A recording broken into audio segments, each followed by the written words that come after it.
So I'll stand and face the Buddha and make a half bow to the Buddha.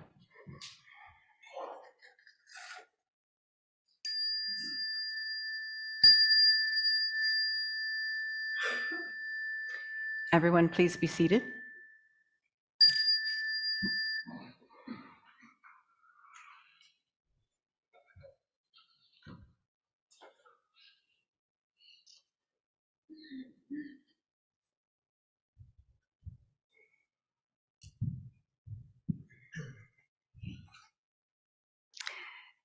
So welcome everyone.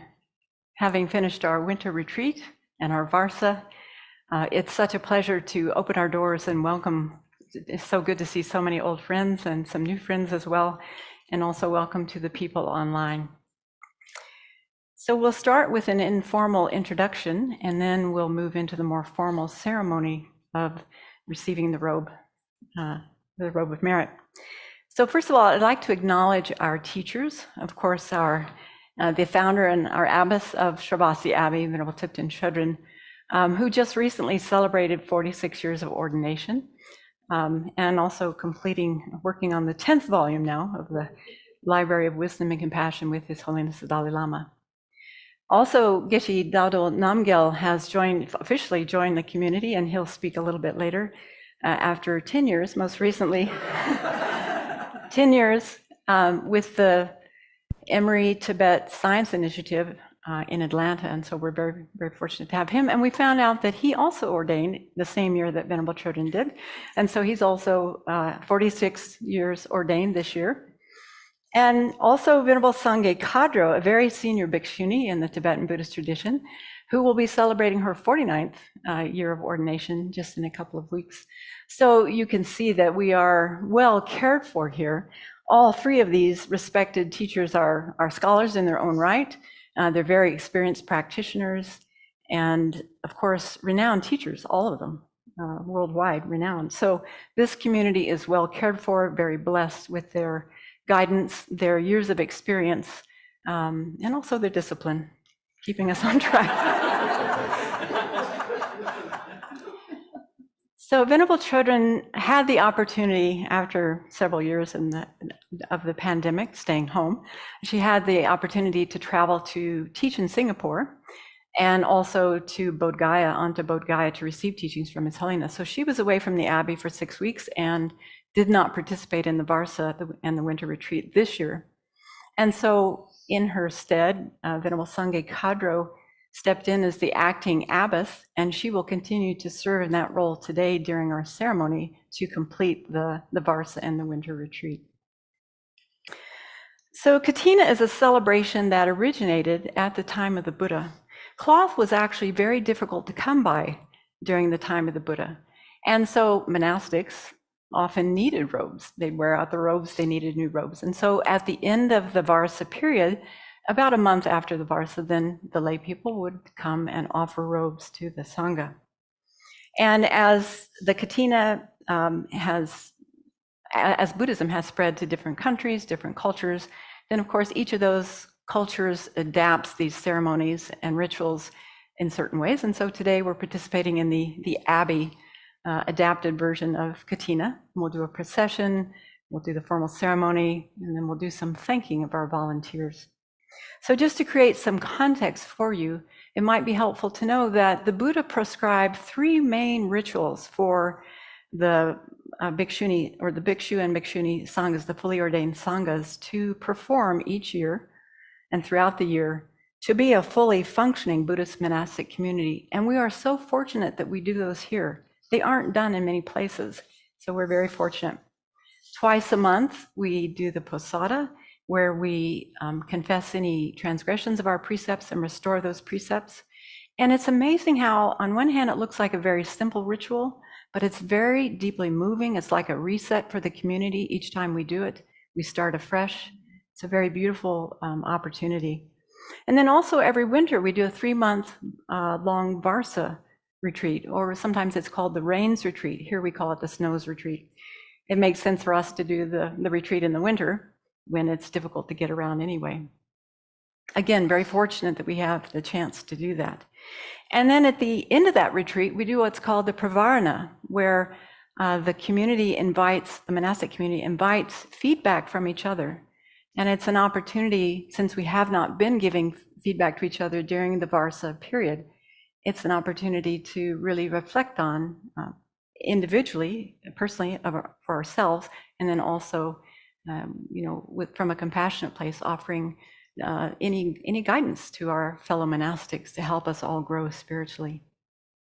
So although Katina is not one of those main rituals, it's related because it comes a month after the end of the Varsa. And so originally the name Katina, I was interested to find this out, the name Katina is a Pali word for stiff or hard.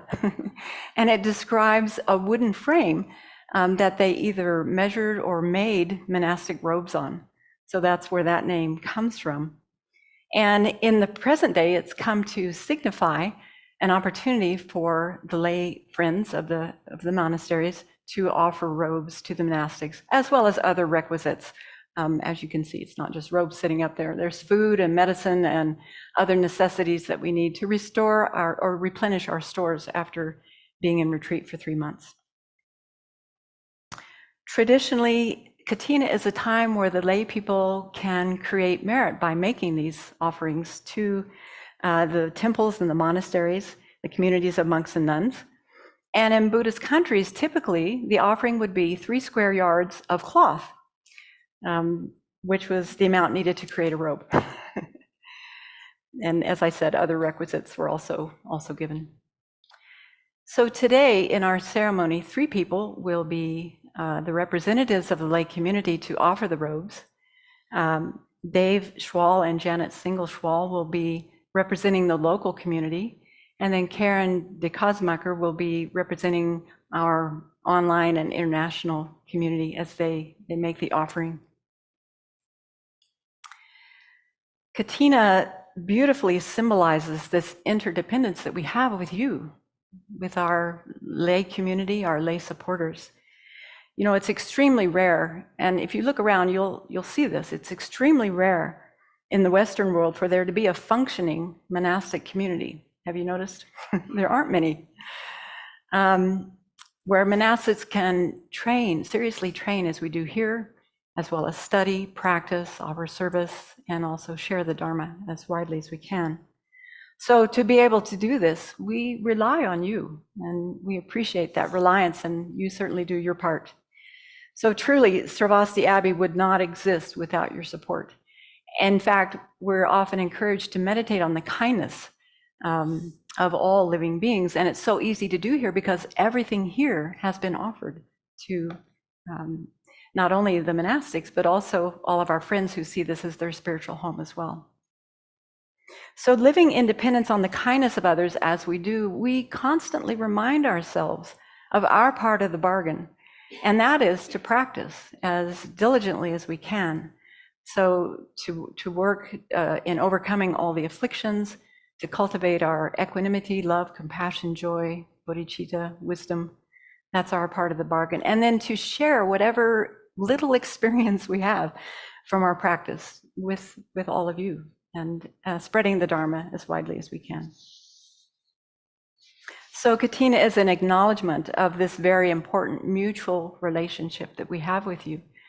The lay community supports the activities of the monastic community by providing our requisites, and in return, or in relationship to that, the monastic community shares the fruits of our practice with the lay community through trying to be an example, living simply, living ethically, teaching, providing spiritual counseling, whatever we can do to help in the many different outreach projects that we do here at the Abbey. And of course, remembering that these activities are not just for the benefit of this life, but all of us. Today, and in whatever activities we're involved with regarding the Dharma, we're planting seeds to propel us along the path all the way to Buddhahood. And so as our mission statement says, together we are preserving the Buddha's teachings, rooting them deeply in Western soil, sharing them with others, building an enduring Sangha, and serving sentient beings for as long as space remains. And so let's just take a moment to rejoice that we're doing this together. This is a joint venture. We're doing this together. So thank you for joining us today. And our ceremony, the informal part of the ceremony begins with a procession. So in just a moment, I'm going to invite two of our anagarkas are going to be leading the procession with the Northwest Moose. Normally there would be an elephant, but we don't have an elephant. So a friend of ours, Bob, drew this beautiful moose. And so the moose will lead the procession along with a banner with the 8 auspicious signs. So Munsel and Gyatso will lead the procession. Junsel, yeah. And then if the lay people will come up and just take a representation of your offerings today, just take one thing that you can carry easily for 10 minutes. And then you'll go out down the stairs to the front door where hopefully you've left your shoes, and then a symbol outside, and Venerable Nawang will guide that process. And then at one point, the procession will start. We'll go up the hill and behind the back side of the hall, Chinrezi Hall, and then into this side door. And then when you come back in, you can place your offerings here. And you can imagine that you're offering skies of offerings, limitless offerings. It may be one small thing, but just imagine that's huge. And then you're offering it on behalf of all sentient beings. That makes the offering even richer. Okay, so we'll begin. I'll ask the fully ordained to stand, to rise, and take your places. We'll be chanting Namo Ben Shishi Zhao Moni Fo while you're outside also chanting that beautiful mantra that means homage to our root teacher Shakyamuni Buddha. And we'll get started. Okay, so Junsel, you want to take your moose and Gyatso and follow them down to and so the lay people can come up through the center here. Yeah, please come on up. Mm-hmm.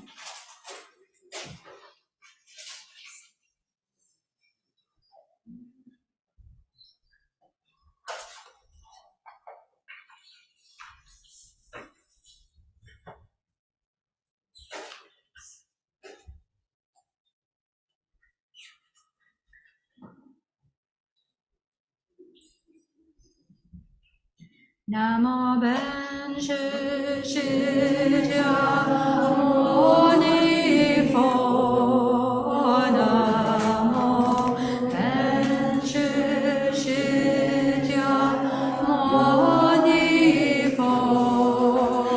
Namo Ben Shishi Jia Moni Fo. Namo Ben Shishi Jia Moni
Palms joined.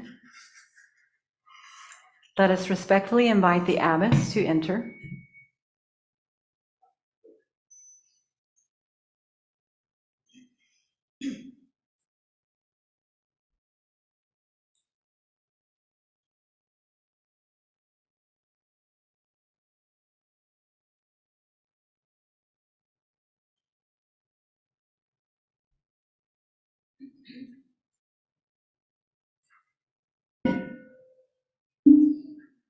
When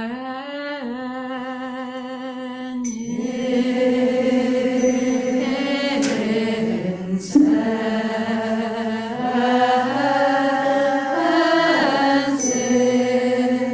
in the urn is heated, and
face the Buddha.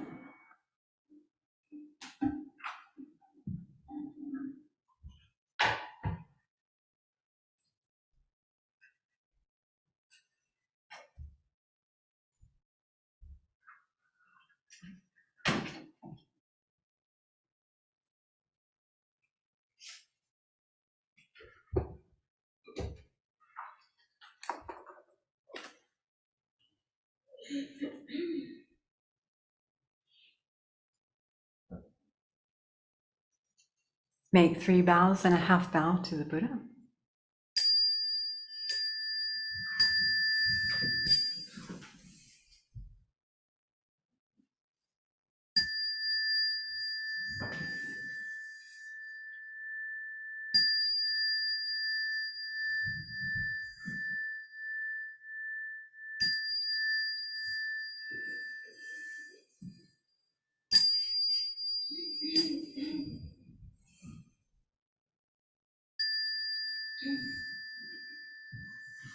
Half bow.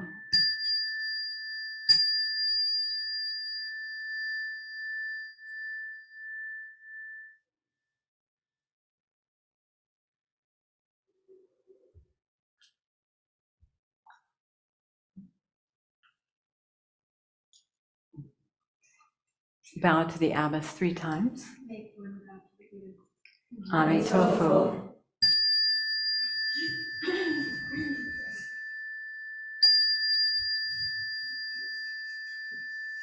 Half bow.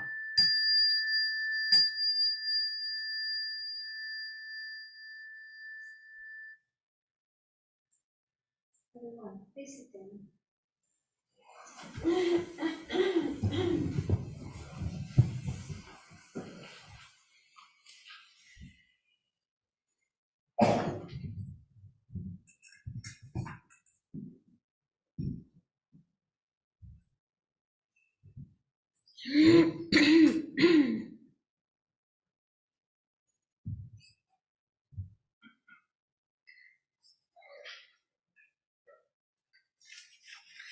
So, thank you all for coming to this very beautiful ceremony.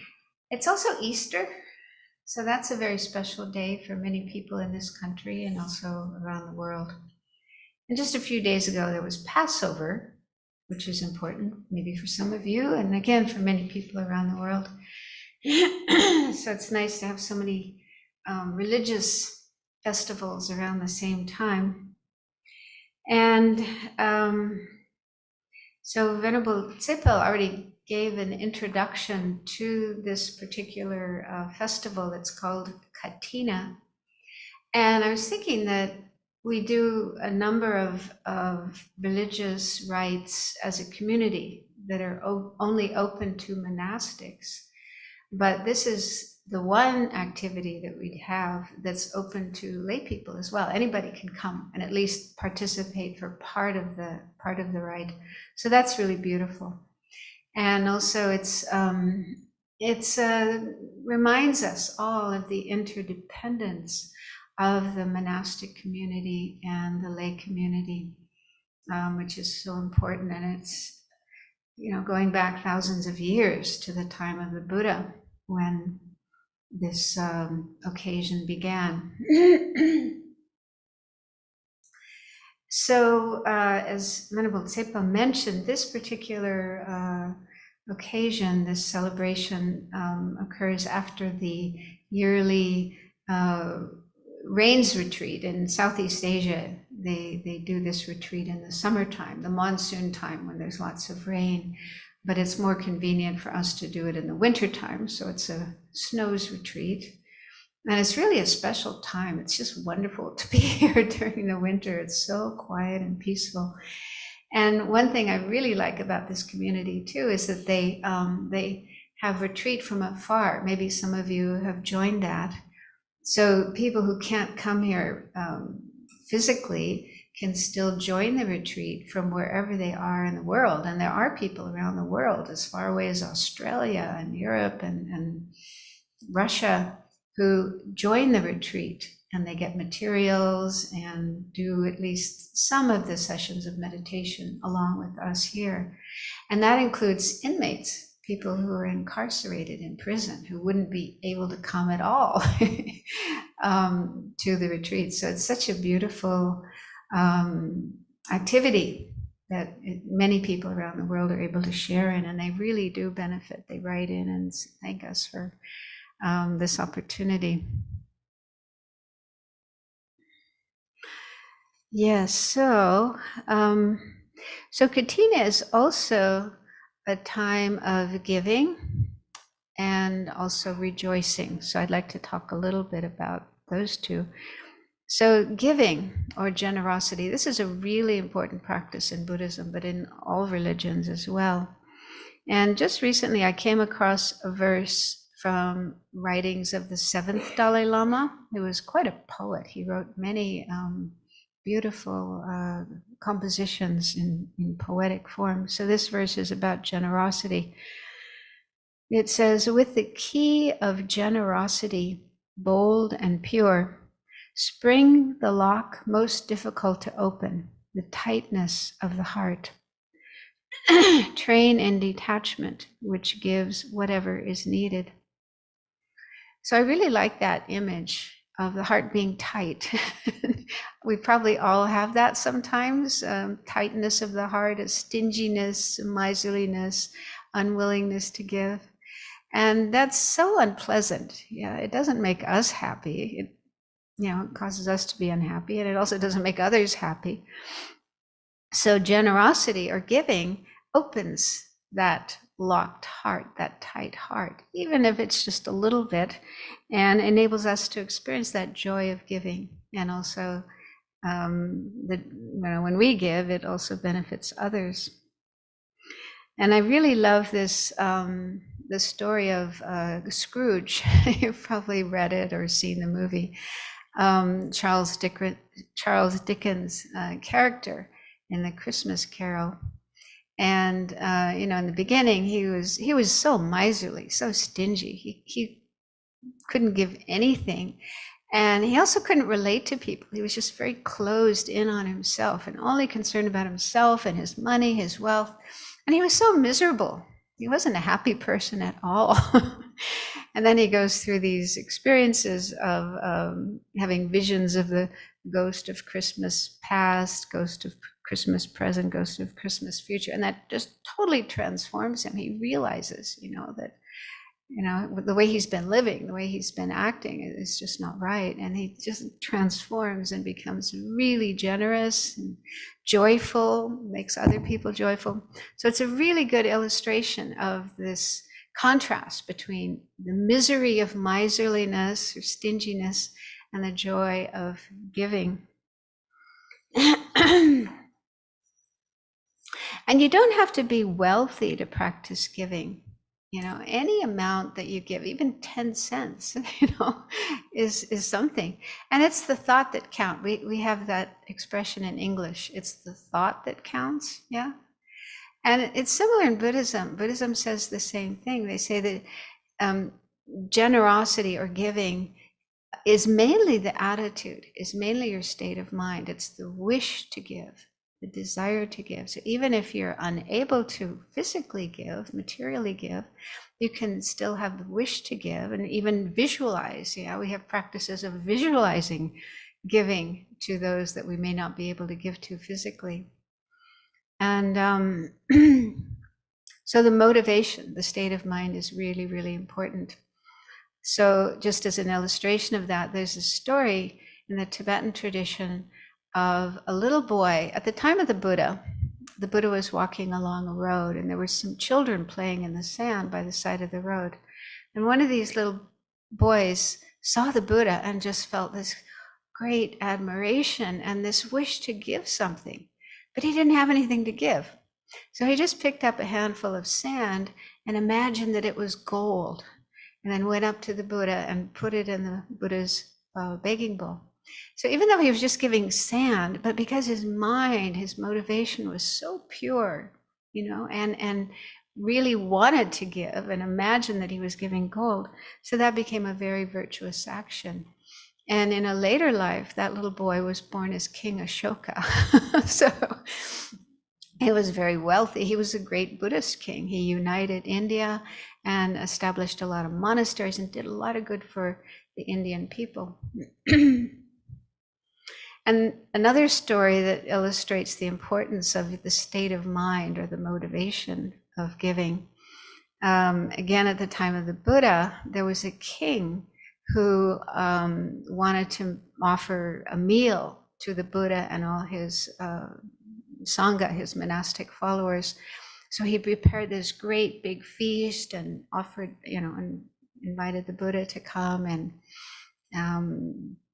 And then at the end of the meal, I guess the tradition was for the Buddha to dedicate the merit of the offering to somebody. And it seems the king expected that the Buddha would dedicate the merit to him because he'd made this great offering. And instead, the Buddha dedicated the merit to a beggar who was sitting outside the door. and apparently this beggar, you'd think, well, he'd be jealous because he didn't get to join this feast. But instead, he was rejoicing. He was feeling so happy for the merit that the king had created. So he was just sitting there rejoicing in the king's great merit. And so the Buddha could see his mind and see his, how pure his mind was. And the king, on the other hand, he was probably maybe proud and arrogant and showing off and wanting people to be impressed with him. And so his mind, his motivation wasn't so pure. So this story also relates to another of the themes of Katina, which is rejoicing. Okay, so it was really beautiful that this beggar didn't feel jealous and instead was rejoicing in the king's great merit. And so you've probably heard about rejoicing. Rejoicing is another thing we just do with our mind. It's a mental activity, so you can do it anytime, anywhere. And basically it's feeling happy for the good deeds that others do, but also oneself. So anytime you see somebody doing a good deed, you can think how wonderful that is. I'm so happy that they are doing that. You can also do it just, when you hear the news, you hear about some good deed. Somebody rescued an animal, or some people are offering food to those who are hungry and so on. And just feel joyful for what those people are doing. So there's lots of opportunities to do this, and it's really uplifting. We really need that because nowadays there's so much bad news, so many terrible things going on in the world that it's easy to get lost in those and forget about all the good deeds. The good deeds usually don't make it into the news so much, but they're there. And in fact, there's even websites where you can, read all the good news, good news websites. So you can go to those and read the good news and rejoice in those. But also just think about, every day there are doctors and nurses and other healthcare workers taking care of people who are sick, and people who are offering food and shelter to those who are hungry and homeless. And even at home, mothers and fathers taking care of their children. Children are totally dependent on their parents. The parents do so much for their children. So every single day, there's countless examples of people doing good for others. So we can just think about those and feel joyful about that, rejoice in them. And so it's said that rejoicing is a great way to create merit. Just by rejoicing, we create virtue, we create merit, which is the cause of happiness. We can feel that instantly, it instantly makes you happy, but it also creates the cause for more happiness further down the line. And it's also important to rejoice in our own virtue, our own merit. That's something we tend not to do in the West. Many of us have this problem of putting ourselves down and focusing on our faults and our mistakes and overlooking the good things that we do. And that's not helpful, because then we may end up feeling discouraged, thinking, oh, I'm so hopeless. I can't do anything right. I only do everything wrong. And then we may get discouraged and give up practicing. And Joseph Goldstein, who's one of the first Americans to go to Asia and learn Buddhism and practice Buddhist meditation, he once told a story of, he was staying in Burma in a monastery and doing a lot of intensive meditation practice under his teacher's guidance. And he went through a period where he was feeling kind of stuck. He wasn't moving, getting anywhere in his practice. So he went to see his teacher and talked to his teacher, and his teacher said, think about your ethics. And Joseph said his first reaction was, what did I do wrong? Like he thought, I must have made a mistake, and that's what's going on. That's why I'm having this problem. But that's not what the teacher meant. The teacher meant, think about your practice of ethics and rejoice in that. You are living ethically. You are refraining from killing and stealing and all these other things, and working on your mind, cleaning up your mind. And so that's actually a traditional practice. It's called recollection of ethics in Buddhism. It's contemplating our own ethics and also the ethics of others, and feeling joyful, that we are doing that. So even if you're not doing a whole lot of other things, running around and helping people or making big donations, but just the fact that you've taken even one precept, the precept to not kill, or the precept to not steal, and you're really trying to keep those precepts, that one of my teachers, Lama Zopa Rinpoche, said that is like a social action. You're helping all sentient beings. It's something you're doing to benefit all sentient beings by not killing them, because it means that all sentient beings are safe from you. They have nothing to fear from you. You're not going to harm them. You're not going to kill them. So that itself is beneficial to all sentient beings. So it's really helpful to think sometimes about the good that we are doing and feel happy about it. And that's a way of boosting our energy and energizing ourselves so that we continue doing these things, continue going down that line. Let's just pause here for a few minutes and do a bit of rejoicing.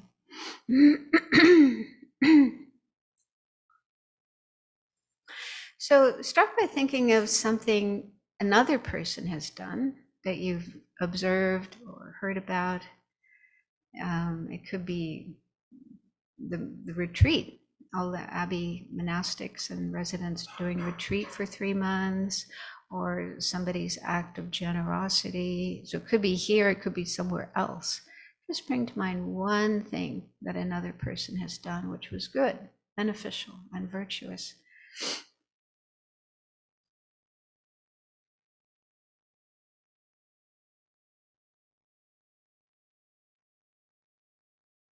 And as you think of that action, feel joyful. You can just say to yourself how good it is, how wonderful it is that that person did that. It was good for them, it was good for others.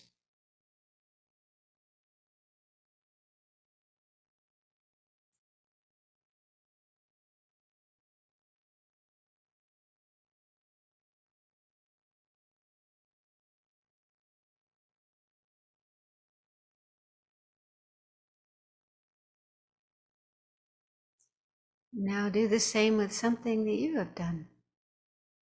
It could be your ethics, your practice of refraining from harmful actions, or your actions of generosity, giving, offering service, and so on.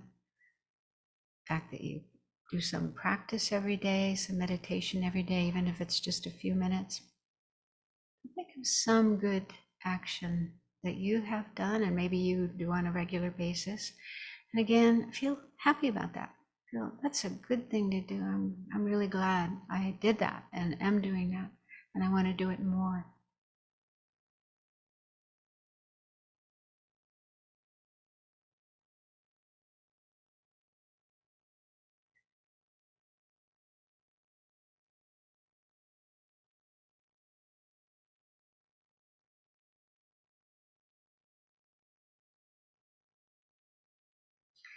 So try to keep that state of mind going for the rest of the day as we continue with this rite, this ceremony, and the other things that we're going to be doing today.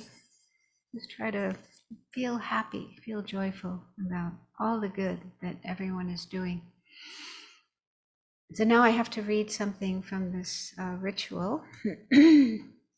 So it's really beautiful. These rituals, they go back thousands of years to the time of the Buddha, and they've been, continuously practiced in Buddhist monasteries around the world. So it's really nice to be able to keep up this this tradition, this continuity. The Dharmaguptaka Vinaya says, there were many bhikshus observing Varsa. After giving the pravarana on the 15th, they went to see the Buddha on the 16th. It rained on the way. Their clothes became wet, their outer robes grew heavy, and they were exhausted. The Buddha said to the bhikshus, there are 4 matters that should be carried out at the end of Varsa. 1, give the pravarana. 2, dissolve the existing territory. 3, establish the new territory. And 4, receive the Robe of Merit. After receiving the Robe of Merit, the Sangha obtains 5 privileges. Okay, so we've already done the first 3 of those activities. We're now doing the 4th one, the Robe of Merit. What can be received as a Robe of Merit? New cloth, donated cloth, or discarded cloth may be used. If the cloth is new, stack it to make it allowable. If it is not new, it may be accepted after it is washed, then made it allowable. The cloth cannot be obtained through wrong livelihood, flattery, hinting, or insinuation. It may not be kept overnight. It may not be forfeited robe, even if it has been made allowable. So we have a robe. The cloth was donated by Karen, right? Karen bought the cloth in India, and then Venerable Deki, our resident seamstress, made it into a robe. So we have this robe, which is going to be used in this ceremony today and offered to one of the bhikshunis who's in need of a new robe. So it's symbolic of lay people offering a new robe to the monastic community. So donors, please rise and come to the bowing cushion.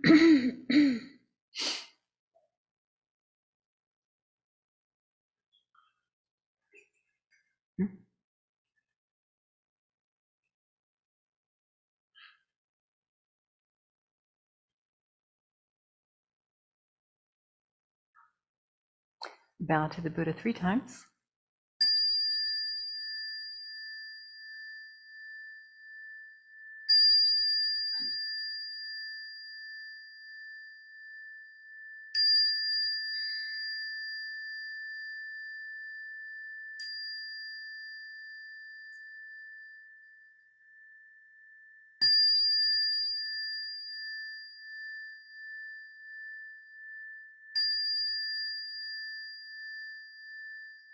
Half bow.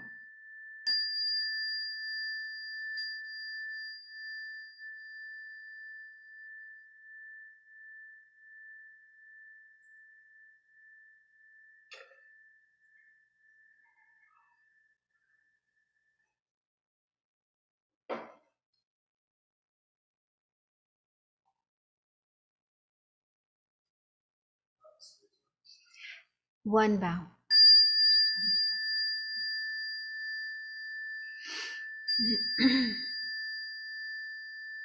Half bow.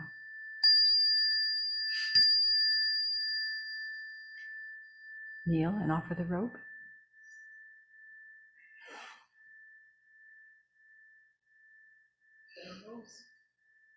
We offer this robe together. Other requisites to the Sangha. Venerables, please accept this robe and other requisites as long-lasting prayer and happiness.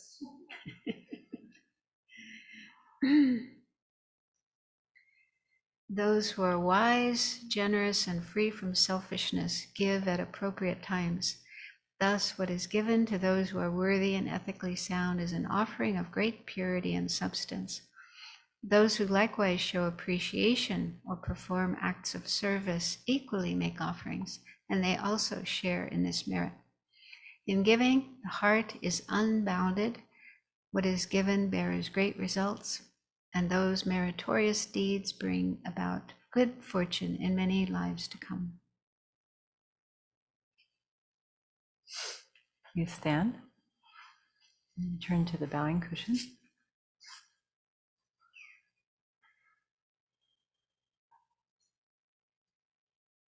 Three bows to the Buddha.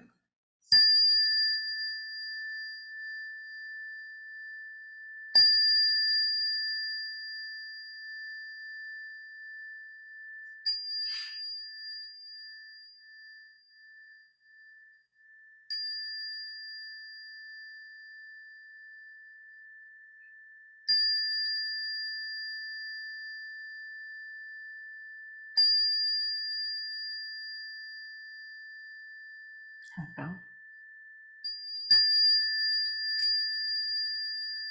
And take your seats.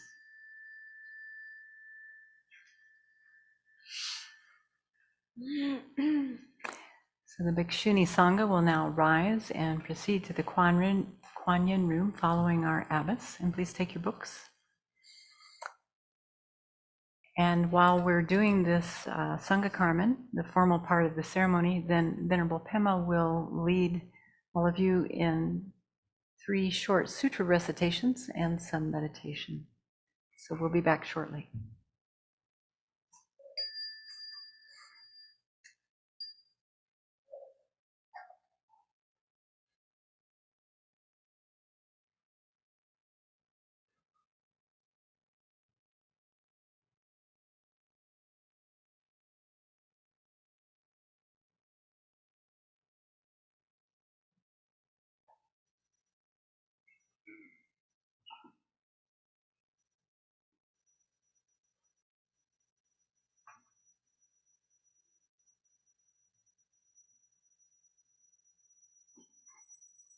We're gonna sit quietly for a while, and then I'll set a short motivation, and then we'll recite the 3 sutras together.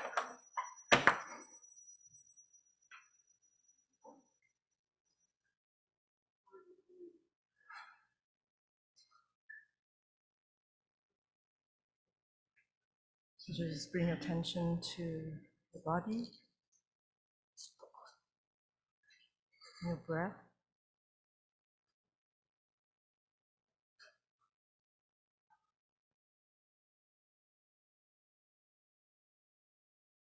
And just let the mind calm down.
So like what Venerable Kadro had said, Katina is really a day for us to celebrate our own and others' virtue.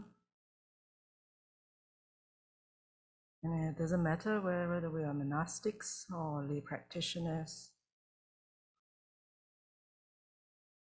And what's really important is we're all coming here today as a community to support the growth of the Dharma. And especially here in America, where it's not a Buddhist country.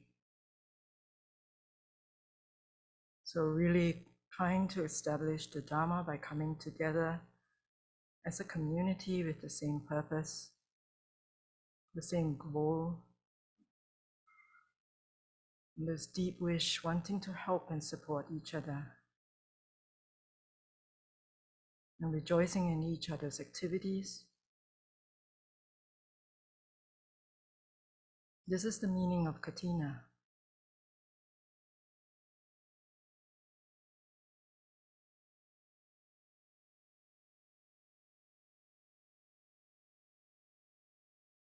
And so visualize the Buddha.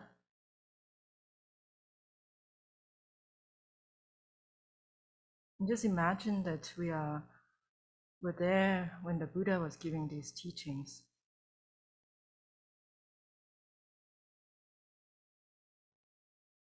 Hundreds of thousands of people.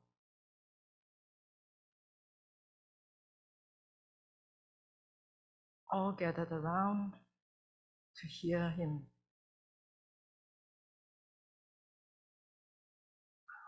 So as we recite the sutra, just imagine that we are hearing it directly from the Buddhas.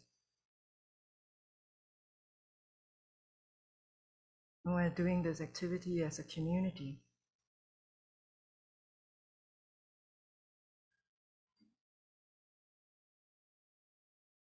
So we'll start with the Maha Mangala Sutra, protection. We'll recite this together, so it's up on the screen. I have heard that at one time, the Blessed One was staying in Sravasti at Jeta Grove, and then the Pindika's monastery. We can recite this together.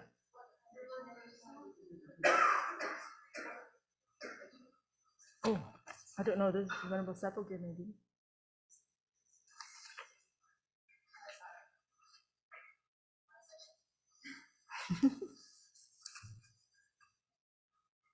I was wondering why I was reading it alone. Okay.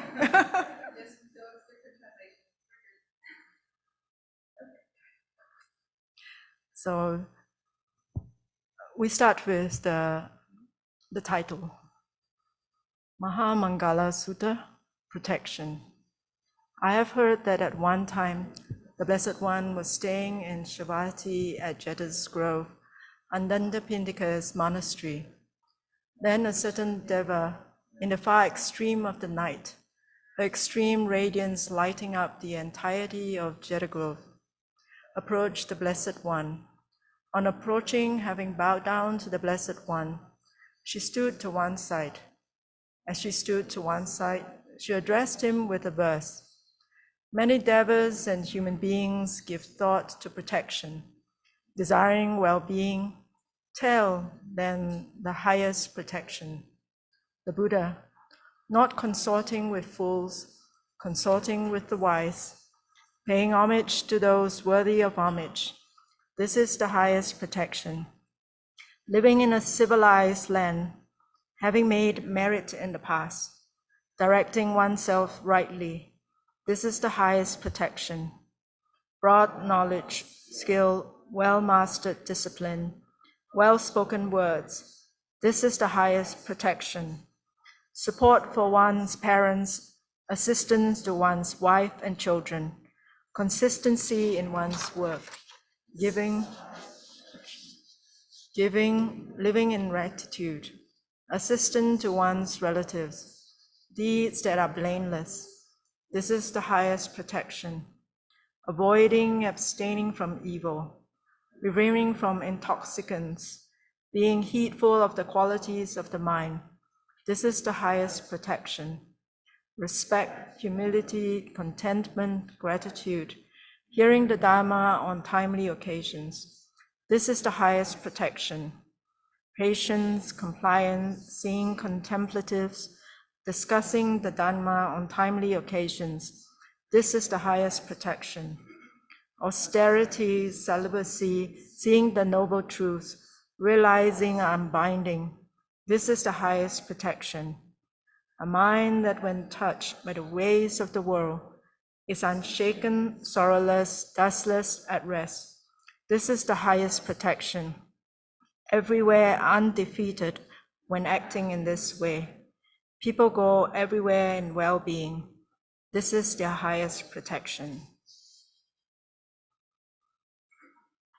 Ratana Sutra, Piyadasa.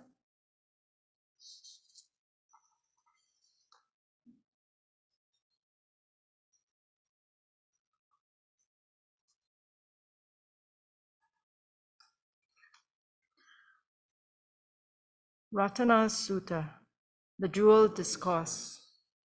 The occasion for this discourse, in brief, according to the commentary, is as follows. The city of Vaishali was afflicted by a famine causing death, especially to the poor folk. Due to the presence of decaying corpses, the evil spirits began to haunt the city. This was followed by a pestilence. Plagued by these three fears of famine, non-human beings, and pestilence, the citizens sought the help of the Buddha, who was then living in Rajagaha. Followed by the large number of monks, including the Venerable Ananda, his attendant disciple, the Buddha came to the city of Vaishali. With the arrival of the Master, there were torrential rains which swept away the putrefying corpse. The atmosphere became purified. The city was clean. Thereupon, the Buddha delivered this jewel discourse to the Venerable Ananda and gave him instructions as to how he should tour the city with the Licchavi citizens, reciting the discourse as a mark of protection to the people of Vaishali. The Venerable Ananda followed the instructions and sprinkled the sanctified water from the Buddha's own alms bowl. As a consequence, the evil spirits were exorcised. The pestilence subsided. Thereafter, the Venerable Ananda returned with the citizens of Vaishali to the public hall where the Buddha and his disciples had assembled awaiting his arrival. There the Buddha recited the same jewel discourse to the gathering. Whatever beings, non-humans, are assembled here, terrestrial or celestial, may they all have peace of mind, and may they listen to these words. O beings, listen closely. May you all radiate loving kindness to those human beings who by day and night bring offerings to you, offer merit to you. Wherefore, to protect them with diligence. Whatever treasure there be, either here or in the world beyond, whatever precious jewel there be in the heavenly worlds, there is not comparable to the Tathagata, the perfect one. The precious jewel is the Buddha. By this asseveration of the truth, may there be happiness. That cessation, that detachment, that deathlessness, nibbana, supreme. The calm and collected Sakyang stage, the Buddha had realized. There is not comparable to this nibbana, Dhamma. This precious jewel is the Dhamma. By this asseveration of the truth, may there be happiness. The Supreme Buddha extolled the path of purity, the Noble Eightfold Path, calling it the path which unfailingly brings concentration. There is not comparable to this concentration. This precious jewel is the Dhamma. By this asseveration of the truth, may there be happiness. The 8 persons extolled by virtuous men constitute 4 pairs. They are the disciples of the Buddha and are worthy of offerings. Gifts given to them yield rich results. This precious jewel is the Sangha. By this asseveration of the truth, may there be happiness. With a steadfast mind and applying themselves well in the dispensation of the Buddha Gautama, free from defilements, they have attained to that which should be attained, arhatship, encountering the deathless. They enjoy the peace of Nibbana freely obtained. This precious jewel is the Sangha. By this asseveration of the truth, may there be happiness. As a pole deep planted in the earth, stands unshaken by the winds from the four quarters, so too, I declare, is the righteous man who comprehends with wisdom the noble truth. This precious jewel is the Sangha. By this asseveration of the truth, may there be happiness.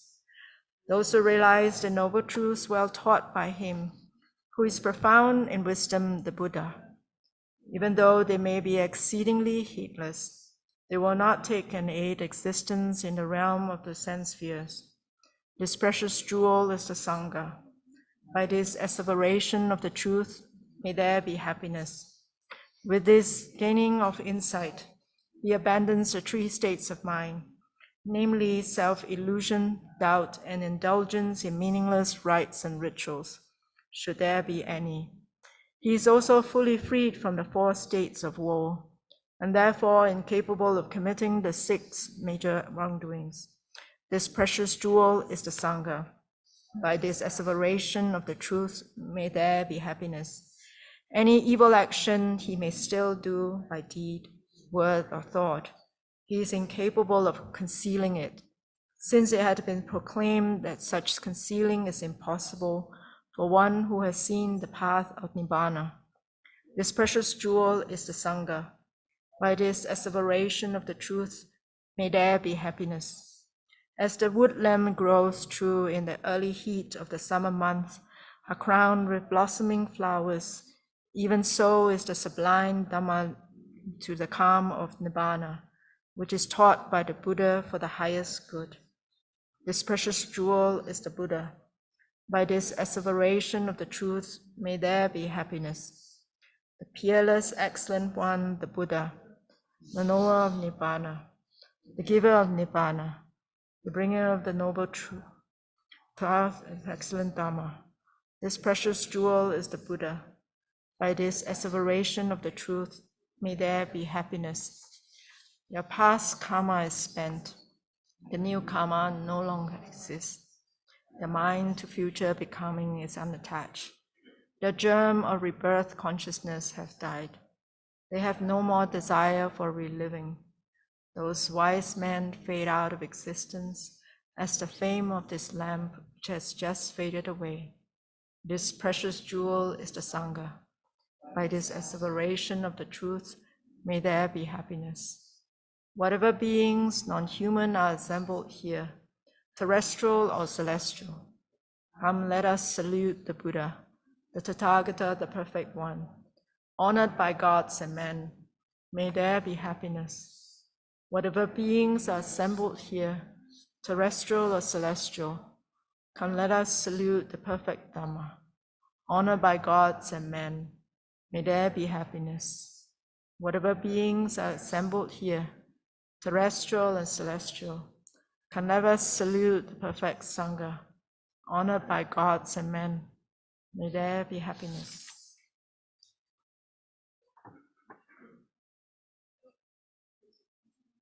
Yeah, it's the same one.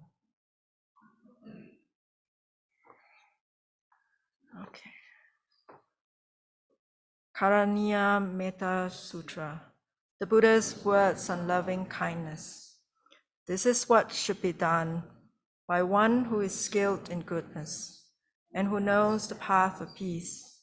Let them be able and upright, straightforward and gentle in speech, humble and not conceited, contented and easily satisfied, unburdened with duties and frugal in their ways, peaceful and calm and wise and skillful, not proud or demanding in nature.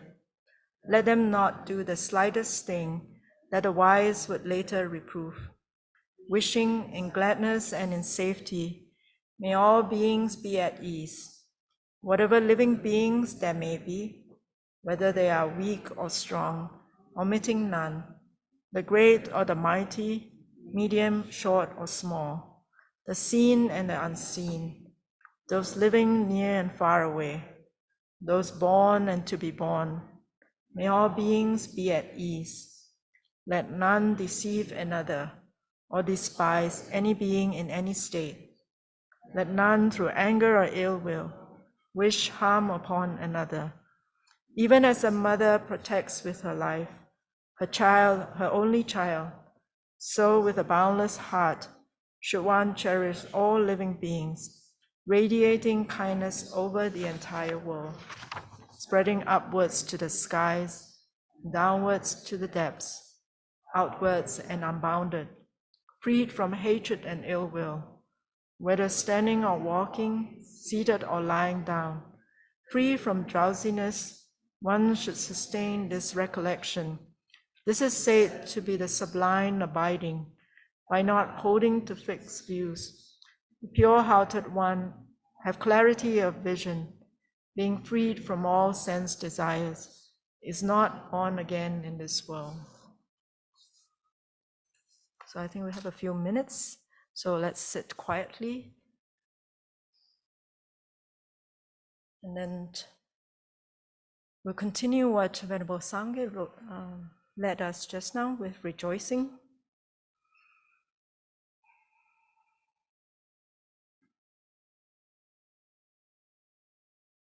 So we're going to spend a few minutes just reviewing our own virtue.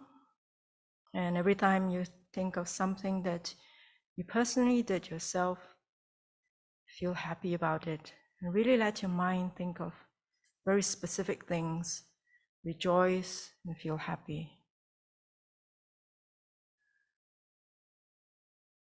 So you can think of any Dharma practice that you have done, and even the difficult times that you've had working on your mind, maybe to release anger,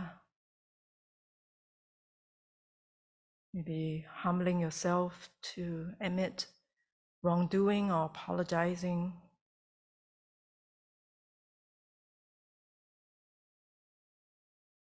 Trying to transform your mind into virtue, any kind deeds that you did for others, whether physically, verbally, or speaking kind words.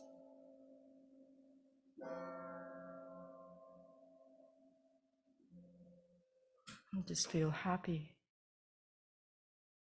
How wonderful.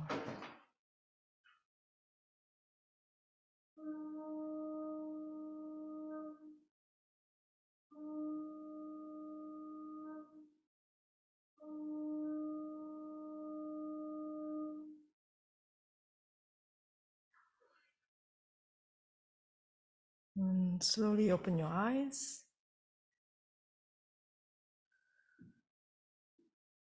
And rejoice in the merit that we created together as a community today.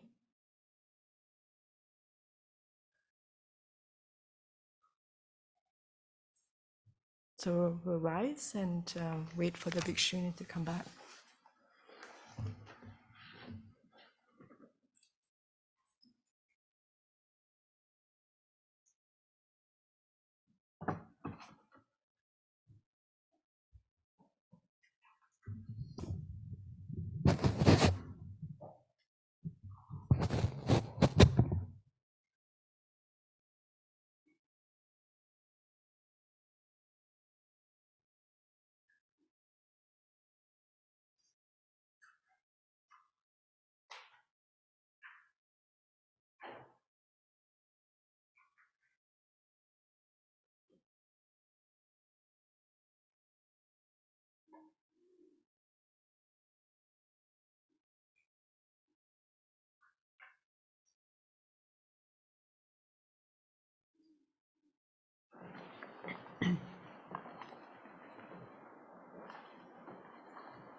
Karen, if you'd like to pass out the receiving the robe dedication. Some people may not be able to see it. And we'll wait just a moment for Venerable Children to return and join us.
Everyone face the central aisle with palms joined and dedicate the merit.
the Buddha.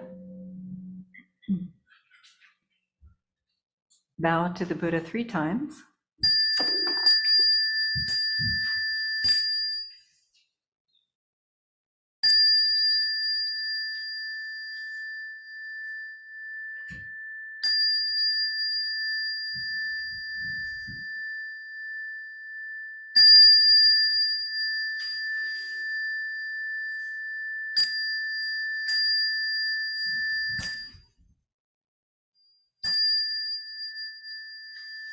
Half bow.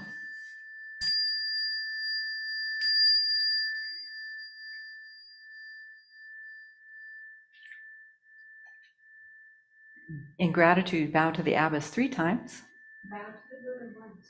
Amitoto.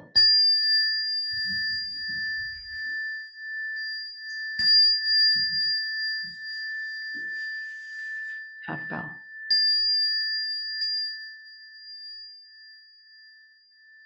Face the central aisle. Wait respectfully as the abbess leaves the hall.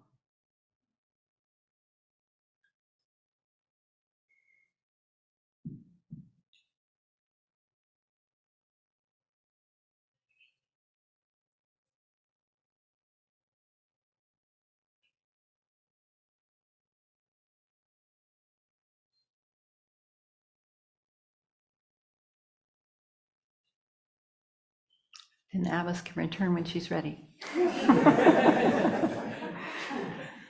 Okay, everyone please have a seat.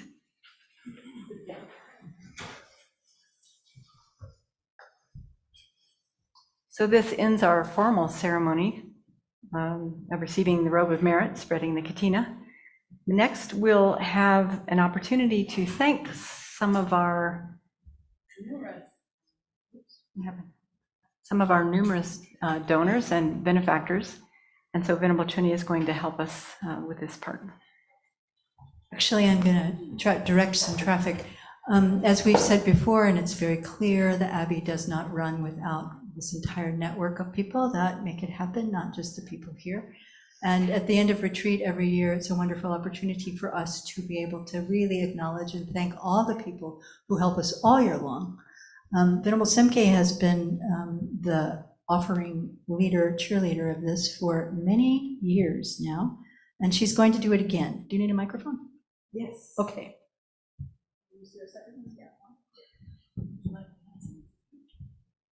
Actually, have you got the chin? Headset's better for me.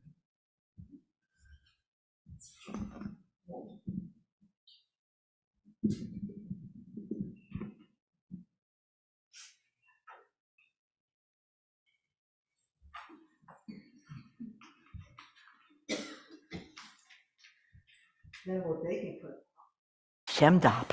So now I have.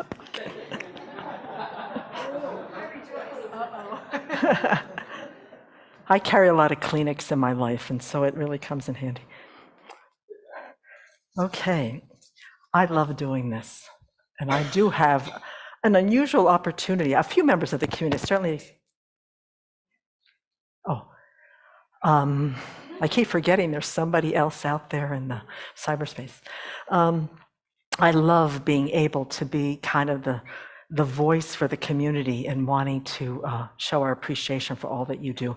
Once again, these small gifts are just literally a token for the kind of appreciation and gratitude that we have for each and every one of you.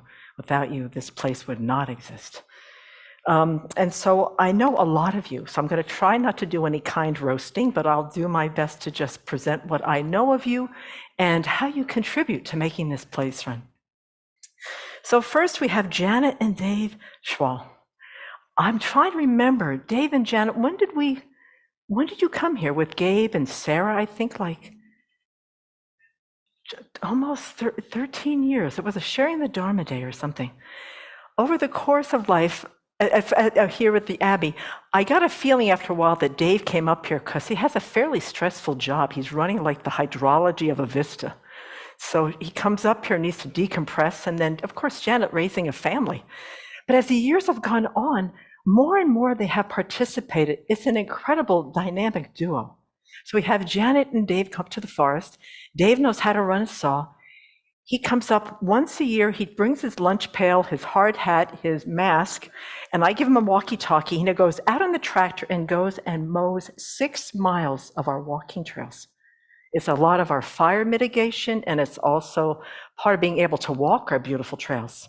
And so over the years, this has become a tradition for him and for Janet and Dave to show up almost every offering service Saturday to give their support. And then in the past few years, Janet is a massage therapist.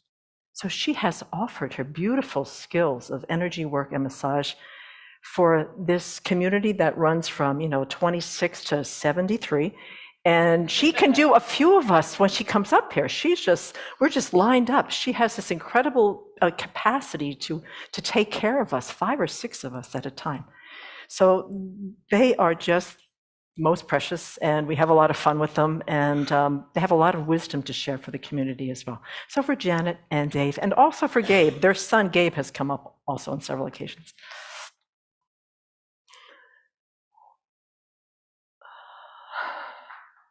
Yeah. Okay, the next one. I don't know what else to say. Tracy Morgan.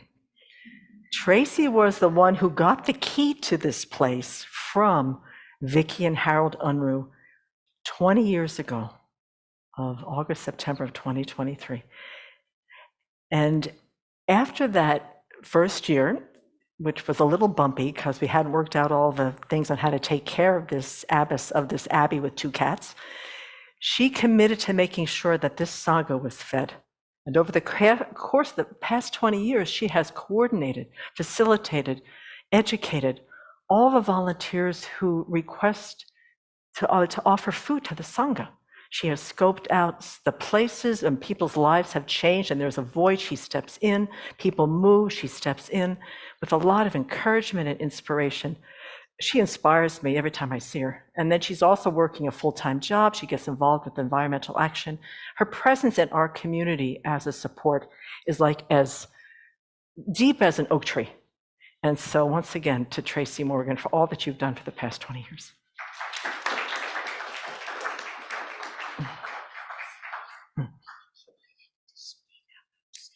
No, it's just this. Yes. Yes. Okay.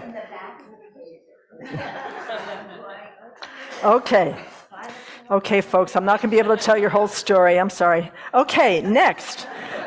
Clyde, Marshall, and Chrissy. Chrissy tweets. Fairly new members of our beautiful at-large community. I think Clyde and Chrissy moved here from Virginia to be near us.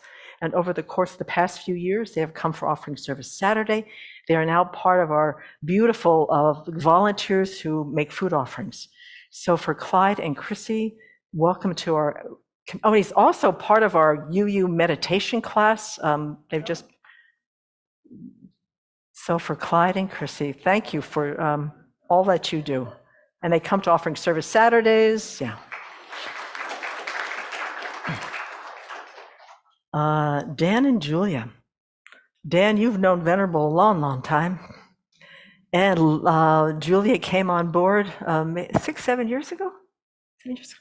And so they help with the Prison Dharma project with Venerable Jigme, doing database for the incarcerated. They do our food offering. They come up and work on offering service Saturdays. Julia works in the kitchen with a lot of joy. So for a wonderful dynamic duo, Julia and Dan, to meet you.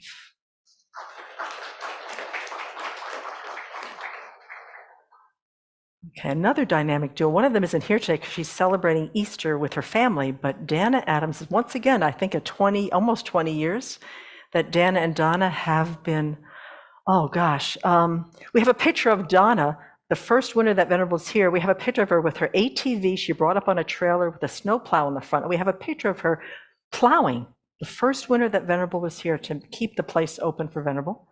They've done offering service, mantra rolling. They take care of the table at North Idaho College where we have the books from Venerable teachers. They make sure everybody knows about the books, about the events, the sign-up sheets.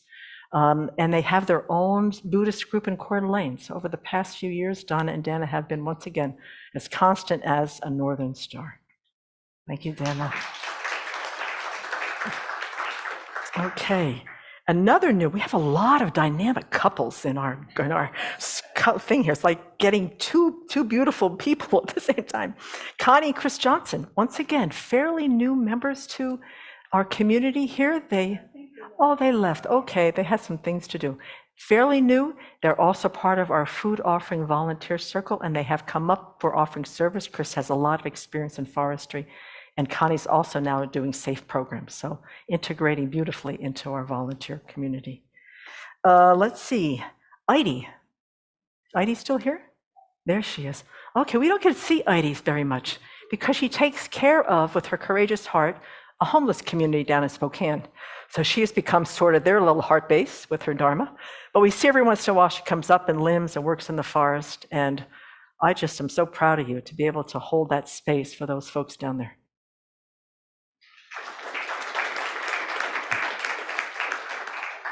All right, John Mill. John, I think we met you at UU pre-pandemic, right? And then kind of worked his way in there. We found out that John is kind of an IT whiz. And so with our SAFE online, I've gotten a sense that over the years, the technology for some of these programs is continually changing. And John is one that uploads all the curriculum. He's the one that holds all of our hands whenever we can't quite get in or know what we're doing, with his beautiful, kind heart and his absolute IT wizardry. So John Mill is one of our SAFE IT wizards.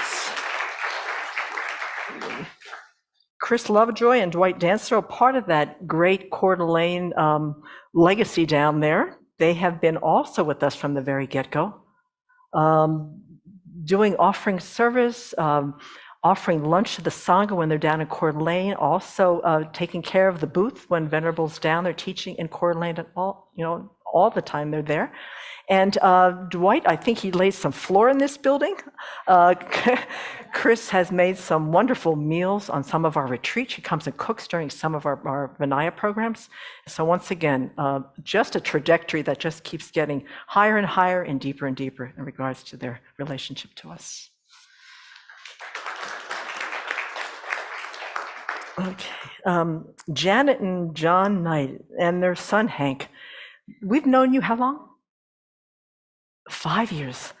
These folks, they hardly knew us. The pandemic came. John is one of the best sawyers I've ever seen.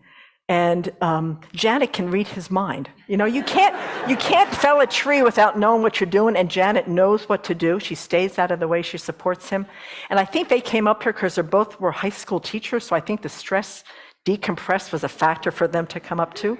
But during the pandemic, when nobody would come up except for them and David and Janet, wear a mask, get the saw, be outside, right in the middle of the pandemic. They never stopped. They came up here to help with the forest. They came up here to help as they could. So it's been just lovely getting to know you, and we really appreciate all that you do. Okay, Steve and Cora. We met them at a smelter meeting, I think. We found like minds with Steve and Cora. Steve has given us some martial arts advice. He's a black belt in a whole bunch of things. And Cora wore this jacket 2 months ago that said, "Make America kind again." So we really appreciate that kind of heart. And these are the folks, these are the elves of our food offering volunteers. They will call Venerable Sompton in the middle of winter anytime and say, "We're coming in 30 minutes. And they show up with a carload of wonderful food offerings. So there are elves of the food offering team. And last but not least, let's see, where does Cooney, where do we begin? Cooney started coming up for special events, just cooking in our kitchen whenever she could. She was busy having a life, having a business. She slipped into some few retreats every once in a while. And over the course of the past few years, we get a beautiful food offering from our FOSA Singapore friends. And we pass it on to Cooney. She comes up and gives us an entire Thai cuisine feast on behalf of the FOSA Singapore folks. She has done this, I think, 3 or 4 times this winter alone. And you can taste the love in Cooney's food. And so we want to get her up here more for a retreat, so we're working on that. But and so she's been with us for how long? Long time, 10, 12 years, before Chenrezig Hall. So, and we have a lot more. That's who I have on my list.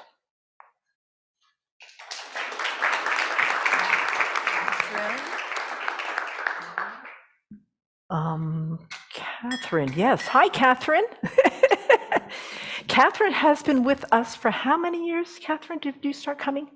Catherine. I started doing teachings with venerable children in the 1990s.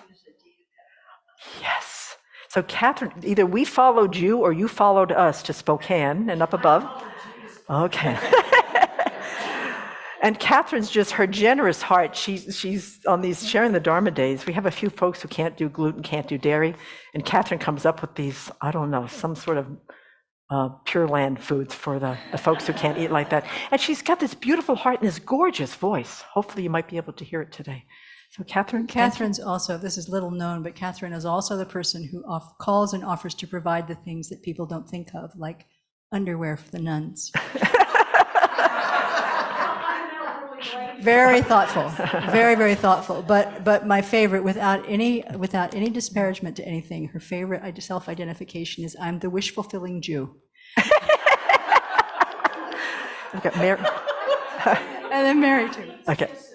I have 2 organs in the car. Okay. Yes. But they're in the cars. And then her compadre, Mary Murphy, lives out in this beautiful rural place. We've never quite, she shows up and drops these pearls of wisdom in the middle of our sharing Dharma group discussions.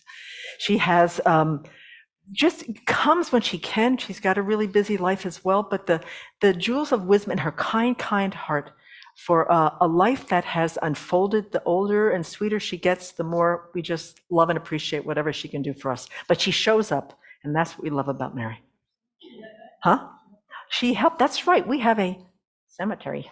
And Mary helped to get all the legal stuff sort of laid out so we could actually do some green burials around here when the time comes. So Mary was definitely our interface and with Venerable Jigme on that to help the legal schmeagle stuff.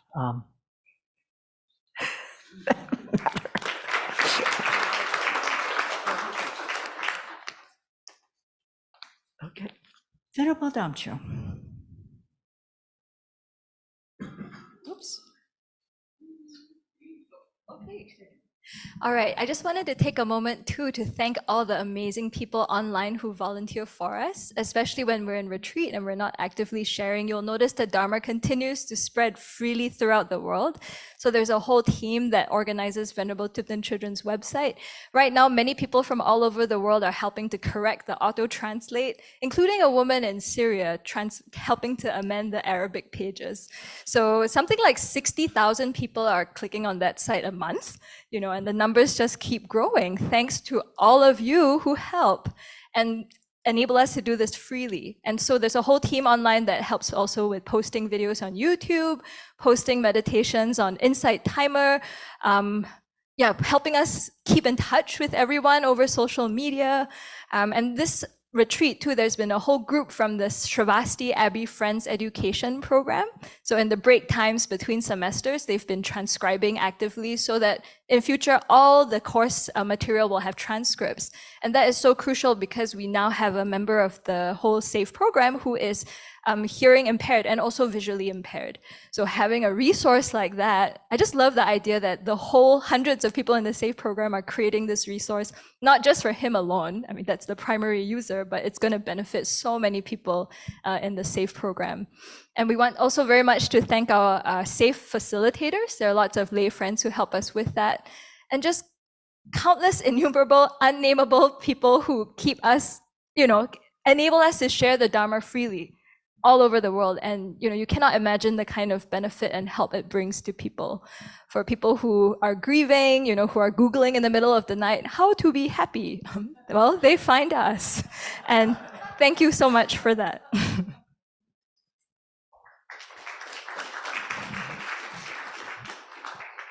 And as Venerable Kadra mentioned, with the retreat from afar this year, there was a group of 8 people as the lay practitioner practice group that was leading meditations every morning and most evenings online as well to support the retreat.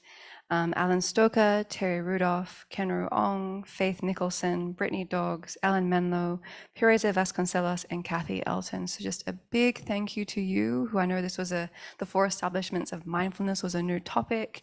You learned, you studied, you got together, and you put in so much effort so that every morning the retreatants from afar could come and meditate with you and share and question, and also a platform that every Saturday a monastic could come on and share as well. And everyone, this is not just for the retreat from afar, but this is all the time, every week, every day. And you can join them now, going forward from at 6:30 a.m. Mountain Time every morning to do meditation together, and 7 p.m. Mountain Time every night except Sunday and Friday. Thank you. More. During the year, the Abbey offers a Monday night class. Especially, it was originally founded for the Spokane Unitarian Universalist Church, but since we've gone online, a whole lot more people are involved with that. So when we're in retreat, we do not teach that class every Monday, but the group has organized themselves, and we have our volunteer leaders that are very well qualified to guide and lead the meditations, and so the class goes on without us just fine. Clyde is the only one here who's one of those people, but Kathy Bunn, Cindy Cilio, Margaret Golia, Nicole Manis, and Tracy Morgan also is a very important part of that. I want to reiterate our thanks to the social media volunteers, Heather Duscher and Tracy Thrasher, without whom most of you would not know what's going on here. And also, again, Tracy Thrasher's design skill is she's the look of everything that you see. She's really become the look of Sravasti Abbey and has put incredible hours in. She's in Louisiana. And I don't know how long it'll take her to get here again, Tracy, but she should never be forgotten because she's ever present in front of you when you're looking at anything that has to do with the Abbey. I also want to thank the FOSA volunteers. We thank them often. You probably all know them now because you've all met them online. But the Friends of Sravasti Abbey Singapore also supports us continually in so many ways. So much so that we also just received a last-minute robe offering that I want to share with you. That'll be our last thank you. Where 3 of the members offered for the Katina. Xiao Hong would like to dedicate for those who are sick to be free from all sickness and suffering, especially cancer patients. Ling Po, her husband, wants to dedicate for the good health to all sentient beings and to remove all obstacles and challenges at work for everybody. And Jolene would like to dedicate that all gurus, teachers, and Sangha community have long life, never a shortage of shelter, food, robes, and medical support. So that's so much kindness, so much gratitude that we're all a part of. And any of us sitting here, if we get depressed, feel like we're lonely, feel like we're lost, nobody loves us, we don't belong anywhere, just tune in. It ain't so. It's not so. So I think we're running a little bit long, but I do want to do 2 more things. One is I want you to meet Geshe Dadul just enough to hear his voice and have him share a little bit about his being here. We're so very happy that he's joined the community this year, and this is really the first kind of public introduction for Geshe-la, and also to ask Venerable Children to give a little Buddha Hall update, which I think people would probably be appreciative of. So Geshe-la, would you just speak for a few minutes?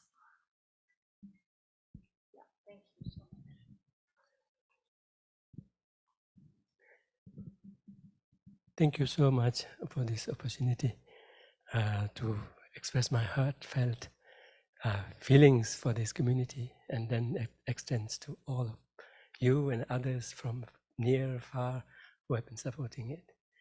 And I was surprised that my speech is already scripted here.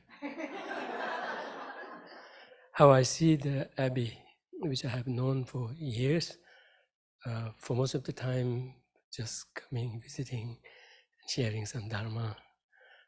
But since September last, I've been here as a resident, and I'm humbled by the fact that they call me resident teacher.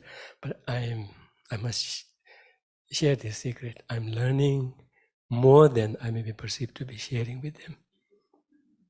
And each passing day is a growth for me internally, not externally.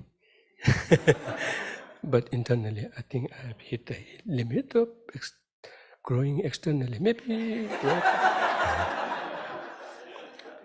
So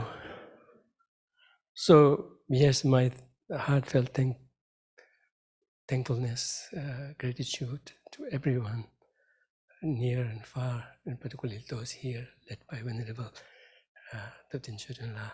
It has been a great pleasure knowing her, following her from years ago, before I came here, and also the works of Venerable Sanjay Kando. Yeah, I've known for years, and I didn't know that this would turn out this way, sharing the same space and same environment and Dharma with them, together with the community here. So I wasn't prepared to speak, but when I saw this incense burning script here, I thought, oh, my speech is already scripted here. I see this community for long as from the very first get-go of meeting them, I was impressed by their sincerity, their really heartfelt effort in their daily practice, and it's shining from each and every one of them. And then the space for correcting each other, giving feedback, receiving, asking for them. It's such a wonderful thing that we as human beings everywhere should realize the capacity within us, that we could do it and transplant Abbey everywhere we go. Take Abbey within our heart and then be in Abbey, at Abbey, about Abbey, everywhere we go. Really, I see that possibility. I see this as an oasis in a vast expanse of desert. And then this can be transported and transplanted everywhere. So it's giving me this hope that yes, it's doable. It's doable because all it takes is just us and our awareness and tapping on our inner potential. That's everywhere we go with us. And that's being a shining example, shining lesson from being in this community. Like it's becoming every day clearer and clearer and clearer. So the incense in the Abbey, the urn of Abbey is heated. The whole universe is perfumed. And then the assembly of Buddha-like mentality, vaster than ocean, sense it from afar. Auspicious clouds form everywhere, auspicious of our heartfelt wisdom, kindness, understanding, tolerance, making sense of our being here for a while, waking up. So the auspicious clouds form everywhere because of the incense being burned here, with the universe being perfumed. And everywhere where sincere minds abound, the entire bodies of Buddha all appear. So I see through these clouds forming everywhere, sincere minds, sincere in the sense of our own already inborn capacity being tapped, and that tapped on for the better, for the sensibility, and thus sincere minds with rich wisdom abound. And then the entire body of Buddha-like mentality, not necessarily Buddhist, but Buddha-like mentality, for which everyone across the board have the capacity, all appear. So with this, I want to thank you all for being part of this community and this effort, which can really, really make a big, it already is doing, and can make even greater contribution to the real meaning of each and everyone's life. Across the board, I mean, even from the other religions also, by tapping on the same potential in their religion, supported by their own philosophical scaffold, but not straying from that, straying away from that, but being on that. Each and every religion has that potential, but we chose to follow the Buddha's path And we see that potential there. And by extension, we see the possibility in every major religion. If only we are really religious in being religious. Sometimes we are being religious in some other things, but not in the religion. So with this, I want to thank everyone. Thank you.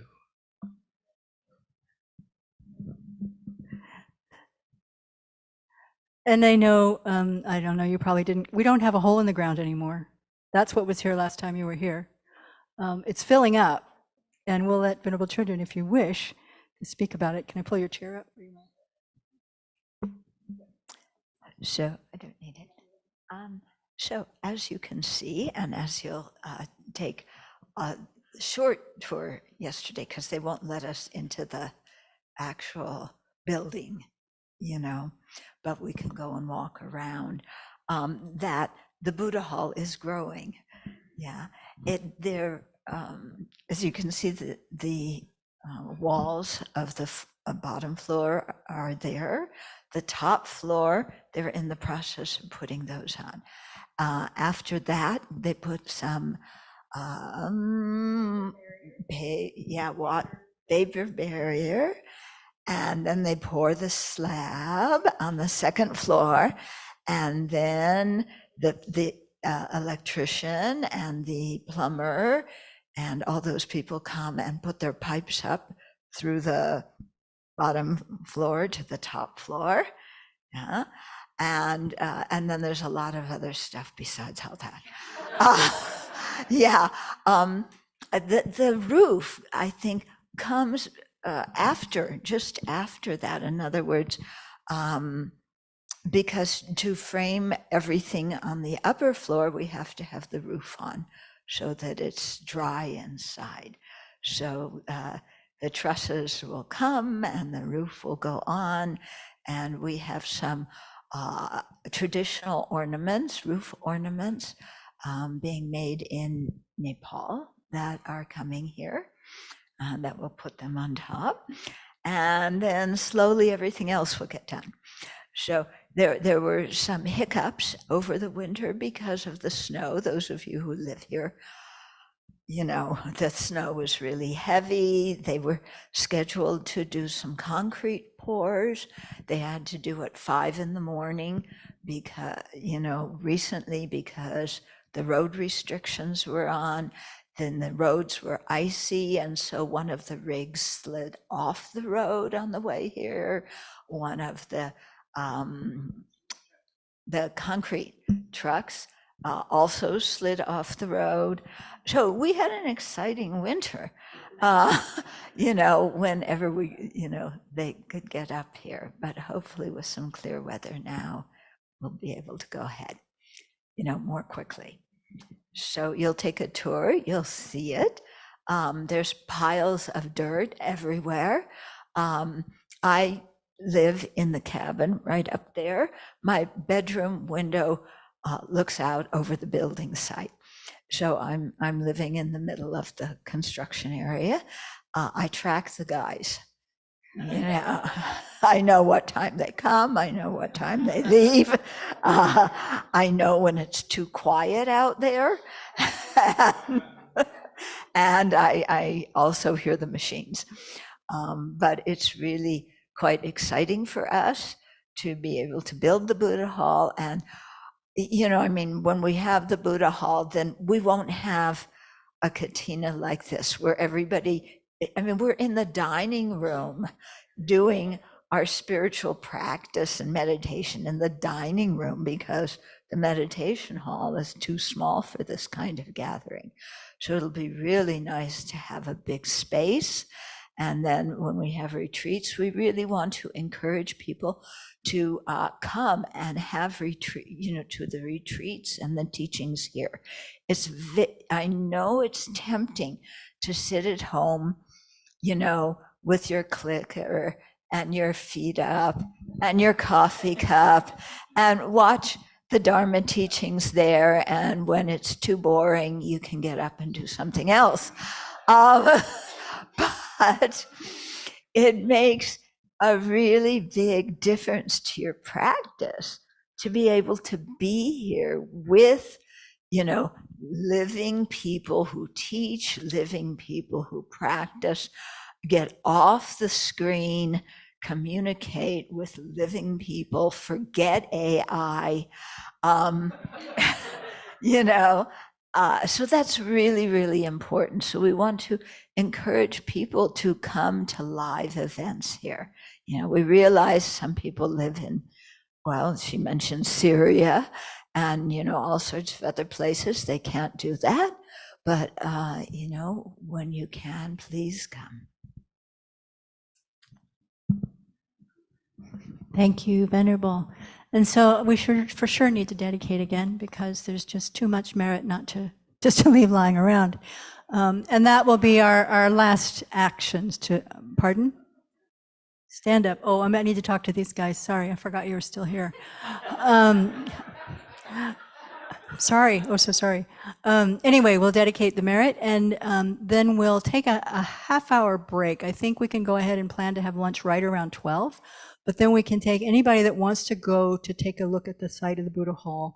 We'll do it now before lunch, and that will give us a chance to rearrange the room and turn it back into a dining room, and then go to the kitchen and do that sort of thing. So do we have the dedication prayers handy? Or oh, you're so good. Okay. Just think for a second of all the merit generated, really, of not just this day, but as we've been touching into the merit from people all over, everywhere, working to share the Buddhist teachings. And Cora's shirt, Make America Kind Again, it starts with our practice, and every one of us contributes to that. Let's dedicate that wholeheartedly.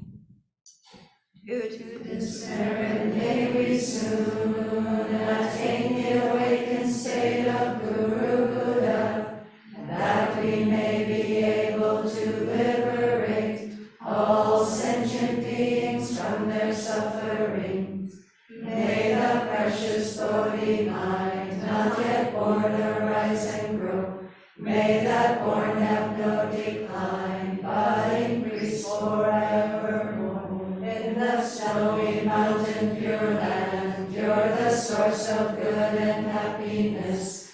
Powerful Tenzin Gyatso Chenrezig, may you stay until samsara ends. May the deeds of explaining and practicing the Dharma, done by groups supporting the teachings and their upholders, who spread the view of dependent arising and nonviolent actions in the 10 directions, and especially at Sravasti Abbey